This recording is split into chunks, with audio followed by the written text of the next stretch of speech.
शरीर की चंगाई पाने के लिए हम कोई भी धर्म संस्था में चले जाते हैं और उनकी अनुसरण लेकर के हम शरीर की चंगाई को पाना चाहते हैं। लेकिन पवित्र बाइबिल हमें ये सिखाती है कि हे मेरे पुत्र, मेरी शिक्षा को न भूलना, अपने हृदय में मेरी आज्ञाओं को रखे रहना, क्योंकि ऐसा करने से तेरी आयु बढ़ेगी और तू अधिक कुशल से रहेगा। जी हाँ मेरे प्रिय भाई बहनों, यदि हम परमेश्वर की शिक्षा को ध्यान में रखे रहते हैं, हृदय में रखे रहते हैं, तो इससे हमारी आयु बढ़ेगी, हमारी उम्र बढ़ेगा और हम अधिक कुशल से रहेंगे। और जैसे बाइबिल हमें बताती है, कृपा और सच्चाई तुझसे अलग होने न पाए।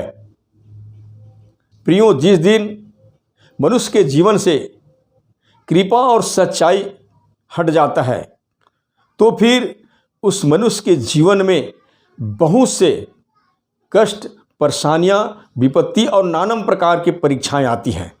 इसलिए ध्यान रखिए कि आपके जीवन से परमेश्वर की कृपा और सच्चाई कभी भी अलग होने ना पाए। लिखा है, वरन उनको अपने गले का हार बनाना और अपनी हृदय रूपी पटिया पर लिखना। जी हाँ मेरे प्रिय भाई बहनों, परमेश्वर की शिक्षा को अपनी गले के हार बना ले।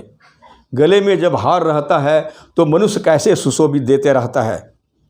और हम अगर ऐसा करते हैं और उसकी वचन को, उसकी शिक्षा को हृदय की पटिया में लिख लेते हैं तो हम परमेश्वर का भी और मनुष्य का भी अनुग्रह तो प्राप्त करते हैं। और जिस पर परमेश्वर के अनुग्रह नहीं होता तो उस पर मनुष्य भी अनुग्रह नहीं करते, और जिस पर परमेश्वर किसी पर दया नहीं करता तो मनुष्य भी उन पर दया नहीं करते। इसलिए हम परमेश्वर की दया और मनुष्य के दया से कभी वंचित होने ना पाए। और जैसे लिखा है, तू अपनी समझ का सहारा न लेना, वरन संपूर्ण मन से यहोवा पर भरोसा रखना, उसी को स्मरण करके सब काम करना, तब वह तेरे लिए सीधा मार्ग निकालेगा। आपने कभी सोचा है? आप एक बार ऐसा करके देखिए, जब आप कोई भी काम करने जाते हैं, कहीं भी जाते हैं, तो अपने कदम उठाने के पहले एक बार परमेश्वर को स्मरण करें और फिर देखना वो आपके तमाम कामों पर आशीष देगा। बहुत से लोग होते हैं जो अपने ही समझ की सहारा लेते हैं, परंतु बाइबिल हमें बताती है संपूर्ण मन से यहोवा पर भरोसा रखना। सारे मन, सारे बुद्धि, सारे प्राण, सारे शक्ति के साथ परमेश्वर पर भरोसा रखते हैं तो हमारे लिए मार्ग प्रशस्त करता है, हमारे लिए उपाय करता है और हमारे हर विपत्तियों में वो हमारा निकास करता है। लिखा है, अपनी दृष्टि में बुद्धिमान न होना, यहोवा का भय मानना और बुराई से अलग रहना। ये 3 ऑप्शन आप बिल्कुल अपने दिमाग में बैठा ले।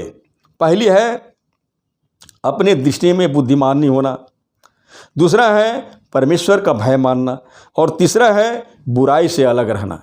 इन तीनों बातों को अपने जीवन के हर एक क्षण में फॉलो करते हैं तो बिल्कुल बाइबिल बताती है कि ऐसा करने से तेरा शरीर भला चंगा और तेरी हड्डियां पुष्ट रहेंगी। आपको कहीं जाने की जरूरत नहीं है।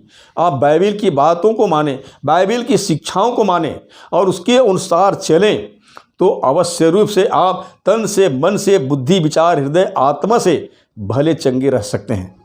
परमेश्वर आपको आशीष दे। धन्यवाद।